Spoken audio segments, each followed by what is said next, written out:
As you are preparing for your summer adventures in learning, I have not one, but two adventure books for you. They focus on different kinds of natural disasters. One is a fire, one is a flood, but they both feature incredibly plucky and compelling heroines that I can't wait for you to get to meet. If you liked Hatchet, you're going to love these girl power books. Welcome Anne Braden and Caroline Starr to the show. I can't wait to have this conversation. Thank you. Thanks so much. So, welcome to the show. I think what I want to do is I've read both books and I loved them. I'd love for you each to just give us sort of your elevator pitch about what the book is about and introduce us to your heroine. Anne, do you want to start? Sure. So Into the Rapids is about a girl who's she's been raised by her single mom to be very self-reliant. She's feels like she's strong. She likes to camp and chop wood and do all these things to take care of herself. And it's just her mom and her because her dad was killed in an accident when she was a baby. And so the two of them are really tight and they don't really feel like they need anyone else. They live in this tiny little remote town in the middle of the mountains, and they're good. But she doesn't actually have any friends. So she's determined to find people who are like her when she goes to the survival camp. It's the same survival camp where her mom and dad met when they were 12. And she's like, I'm going to carry on their legacy. It's going to be awesome. I'm going to be so strong. And but then this flash flood cuts through their town and it destroys the main bridge that's the only way out of the town. And survival camp is happening next week, and she has to figure out a way to get there anyway. And so the story is about her sort of finding out what she's capable of, and also finding out that you don't actually have to do everything by yourself. Great. Caroline? The Burning Season, I'm really excited about this because it's the first book I've written set in my beloved home state of New Mexico. And it's about wildfire, which is something in the Southwest, unfortunately, we are very familiar with. The story takes place in a fire tower. And for readers aren't familiar with fire towers, at one time there were thousands of fire towers across the country. And there are now a couple of hundred that are still in service, mainly in the Rocky Mountain region of the country. But fire towers are these remote or are set up in remote places where people still stay for fire season, usually April through August, and they are looking for any change on the horizon, any wisp of smoke that might be seen, that they then report back via radio. And those fires are watched, and if they need to be put out, they're put out. And so this is the story of Opal, who has been raised in a fire tower. She is going to be raised to be the fourth generation woman in her family to be a fire lookout. She's really proud of this heritage, but she also is conflicted. She wants to go to school in town, and she also is afraid of fire. And so that's, of course, what she's going to need to have to face on her own.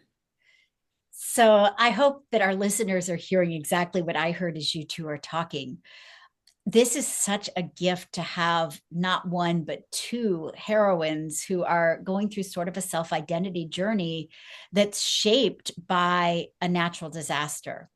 And Anne, I read Into the Rapids right after the floods in North Carolina. That's when I had gotten a copy to read. So it was very compelling because it felt like something that could literally have happened just the other day.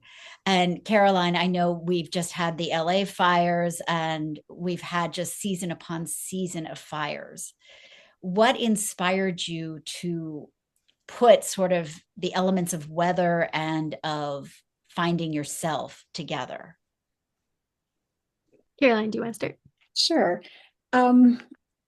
My first verse novel, this is a verse novel, I didn't mention that. My first verse novel was called Maybe, and it was about a girl. It published in 2012, and it was a survival story um, about a girl dealing with solitude, experiencing her surroundings, nature. This was the Kansas frontier, and a blizzard. And so I felt like I was not finished talking about solitude nature and survival. And I wanted to explore that in a new setting. And I've always wanted to write about my home. And this just kind of came about this way. This is um, a piece of our lives now that is not going away. Fire, unfortunately, is with us.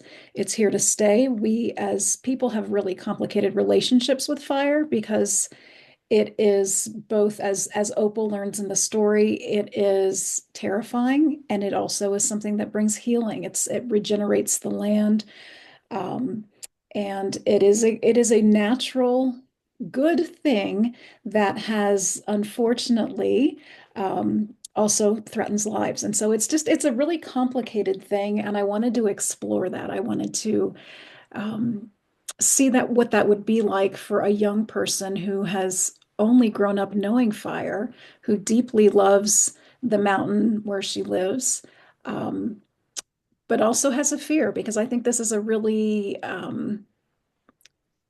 normal experience a lot of kids have had. Of course, they wouldn't be in a setting like Opal's, but I think that visceral fear of wildfire is something that a lot of us have had to deal with. And I did note that you included in your author's notes at the end a note to kids not to do some of the things that Opal does. Yes, yes. That was Do a not good try note. this at home. And I think for me it's interesting because I don't remember. I remember the conversation with my agent that I had where this idea came from, but I don't actually remember how we came to it. I have always wanted to sort of explore a character who's like really into like axemanship and canoeing and all the survival skills, because that was really a important part of my childhood when I was sort of figuring out who I was um, as a person. And so that has always sort of been in the back of my mind. And then I think the seed of this was thinking about setting of where I don't even know if I had that part yet, but thinking about different settings for as possibilities for a story. There's about 10 years ago, we had a flash flood in my part of Vermont, which is where the book takes place, in the mountains of Vermont. And it affected my town, not my house specifically, but like huge parts of our downtown were flooded. And there's also, I'm sort of in one of the bigger towns, and some of the remote towns, they faced exactly what happens in the book, where bridges were ripped out and they were completely isolated for weeks.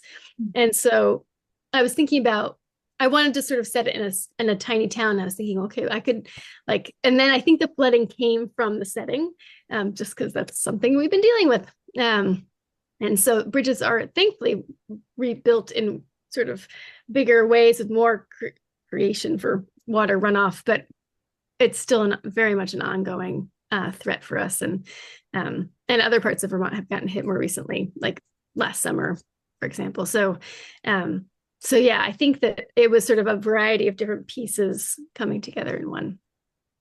And in both cases, I was struck by the fact that your characters were raised by single moms.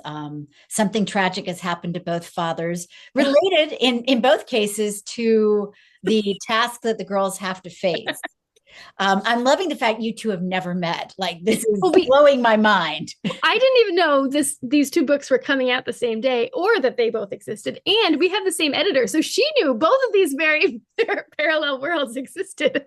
She got to meet. I'm with Stacy to be so she was okay. To be fair, they weren't keeping secrets, right? But yeah, when I saw that we're the same day and the same imprint, I thought, oh my gosh, this is too fun. We have to do something. Yes. Well, and I love them because they don't compete with each other. They tell very different aspects of an ongoing story. You know, it's a different way of looking at it, different cultural backgrounds and perspectives.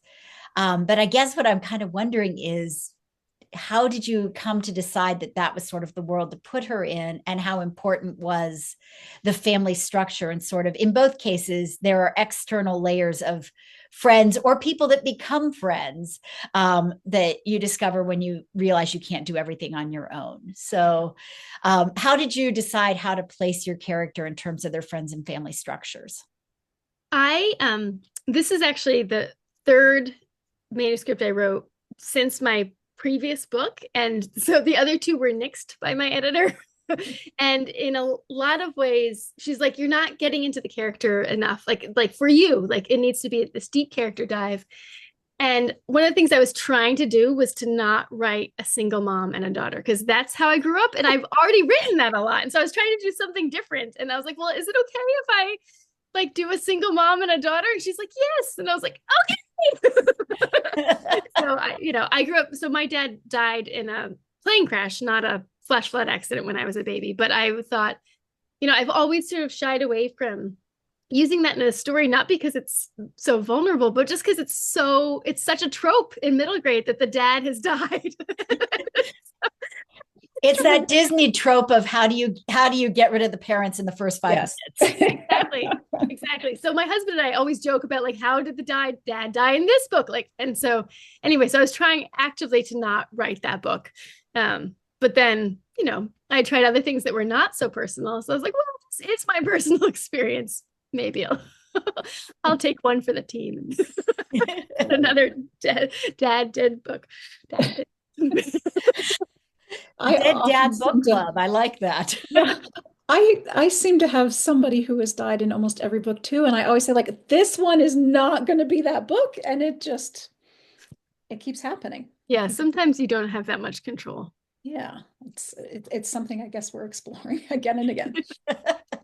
For me, I was really fascinated with the fact that there were female lookouts very early on. In fact, I think 1912, I don't have my research in front of me, but the first woman to work as a lookout for the U.S. Forest Service, Hallie Daggett was her name. She worked in California, and she served from 1912, gosh, at least a decade, if not more. So I thought that was really interesting. And I wanted to kind of have a character that would have been inspired by Hallie. And so I love this idea of this great aunt that we have the great aunt, a grandmother, a mother, and then we have Opal. And the great aunt goes and lives with the grandmother lives with the great aunt in the summers and trains. And I also, this doesn't exactly tie into your question, but I'm going to throw it in there anyway. Do it anyway. One of the first threads of this story, and every time I talk about a new book, I wonder if you experience this, Anne, I can't always pinpoint its beginning because there are these layers. It's like sedimentary layers, and you realize, oh, wait, there was this too, and there was that. And one of these layers was I was fascinated with writing a girl in a tower story. Like, just I love isolation. That goes back to my book, Maybe, that takes place in a Kansas soddy. Most of the book is in one setting, which is challenging. I love kind of limitations. I find I can write from limitations somehow instead of like everything being out there for me to tackle. That's terrifying, but limitations somehow help me find my story. And so this idea of a girl in a tower was really interesting to me. And at first I thought, is this a fairy tale? I don't know. Rapunzel? I don't think so. Then I thought about a lighthouse. And then I thought, I've seen several lighthouse books, but a fire tower, that's really interesting. I could set it in, again, I could set it in my home, and then I could address this ever-present aspect of nature that we are contending with. So that's how this came about in bits and pieces. I love that it's like Rapunzel turned on its head in terms of Yes. girl in tower who is fierce. That's right, exactly. Well, and she comes down from the tower and makes such an impact when she finds who she is, and Yes. that's huge. I mean, in both cases, they have to go from that home setting to go out into the world to figure out who they are and what they need. And it's not necessarily what they thought they needed at the beginning. And I'm not offering spoilers, but that's kind of the path we're taking. Yeah. So you guys have woven all of these different threads together. And I'm wondering, as we're feeding this book out into the world, it's going to go to kids probably between the ages of 9 and 14. That seems to be the middle grade market. And I know there's some stretching on either end for that. What are you hoping that they take away from your book? Is there sort of a gift you're sending into the world, or does it just go out and you hope that it finds the right reader and you move on to the next thing? I'd say there are a couple things for me. Opal's fear, I feel, is really relevant in most of our lives, especially young people, though I can say as an adult, I still deal with fear. And it doesn't necessarily have to be fear of fire. A lot of times, fear is something that's kind of shameful or secretive, and that's the case for Opal for a good portion of this book. And learning to be able to vocalize fear somehow helps to remove some of the, shining the light in the darkness, I guess is one way to put it, makes the darkness less terrifying at times. And so I hope kids can feel a camaraderie with Opal and as she's experiencing that. Um, I'll leave it there. I'm really glad I let you go first because that you like it's the same.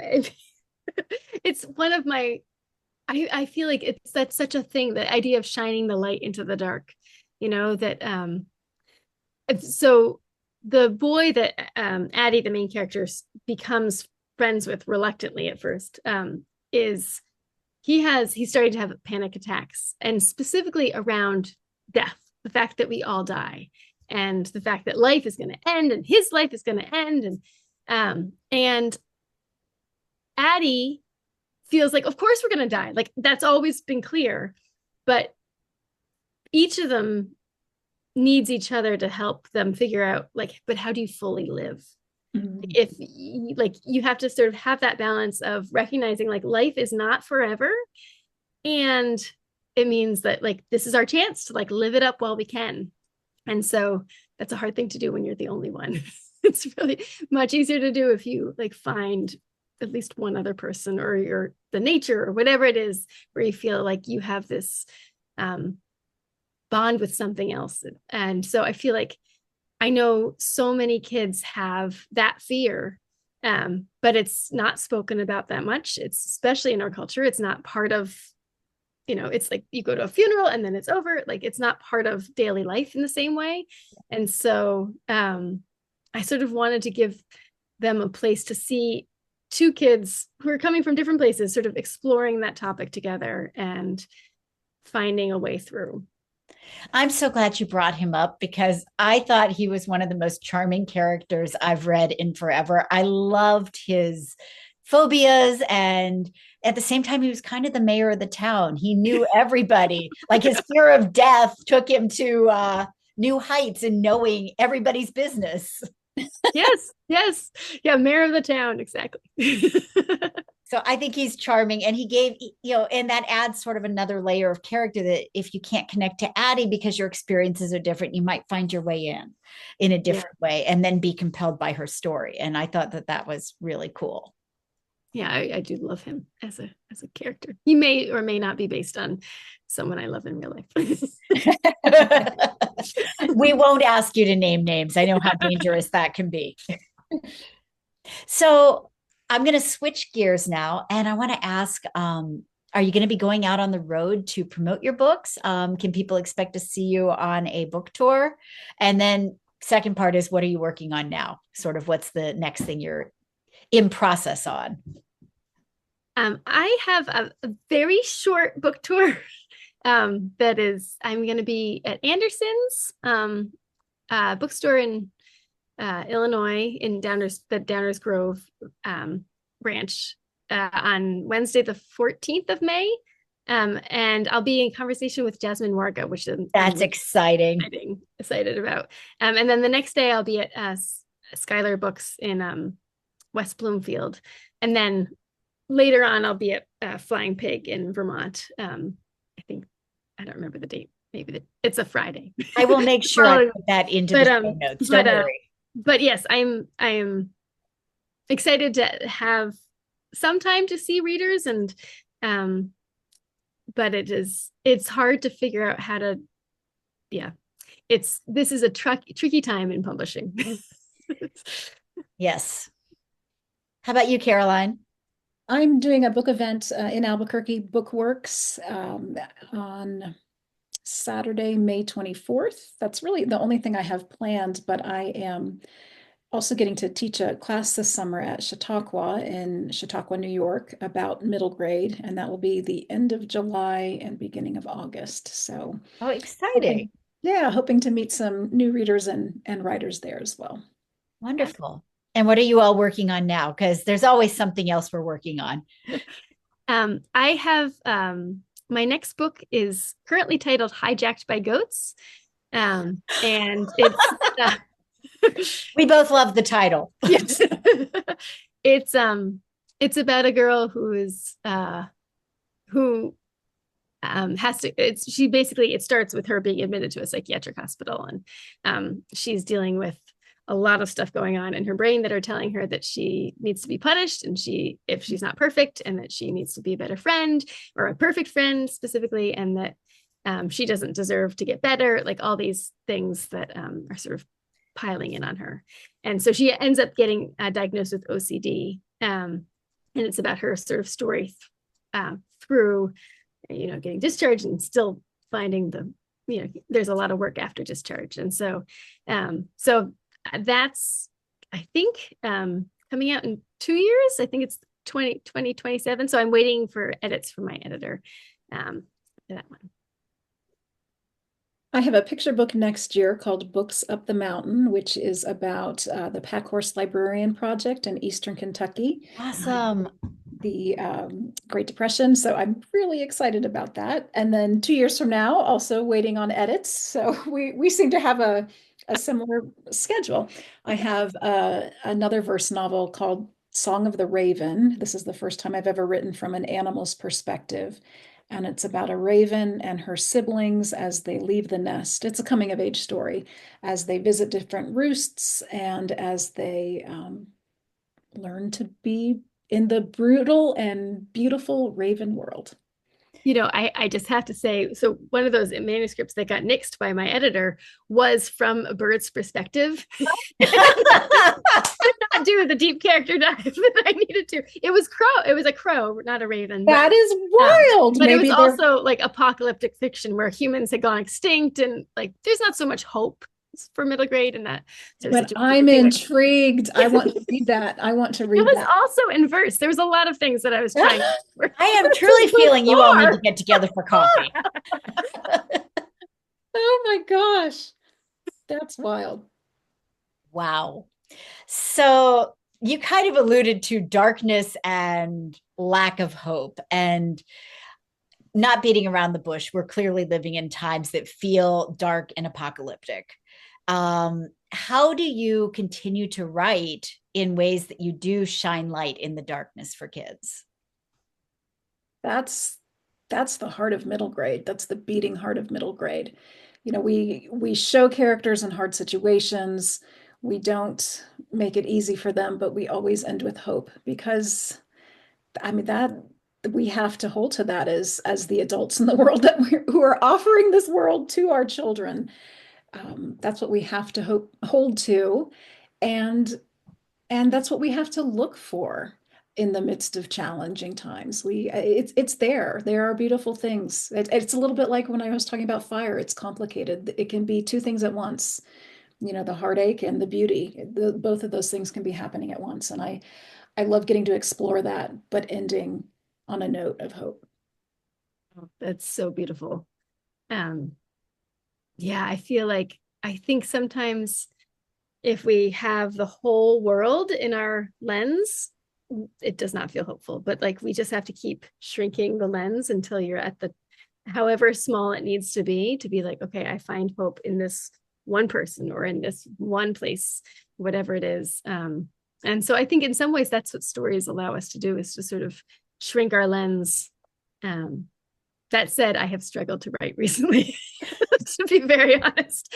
So I'm hoping to find other ways to sort of fill my well so that I can find that next story. Well, and I think you just said that beautifully, Anne, that when we don't have our cup filled, when we're not able to write from that place where we can shrink the lens and look at hope, then we have to do the things that help us to find that, whether it's walking in nature or having a conversation like this, spending time watching kids interact with each other, whatever it is, it's there. We just have to be willing to take ourselves out and give ourselves the grace to find it, I think. Yes, exactly. Well, thank you so much. I cannot wait for our listeners to read Into the Rapids and The Burning Season. You all are in for such a treat. I'm going to drop information and contact information for both authors in the show notes. If you happen to be in Vermont or New Mexico, you need to go to their author visits, or Illinois if you happen to be out there. And I can't wait to welcome you all back to talk about more of your books. Thank you for joining me today. Thank you so much. Thank you.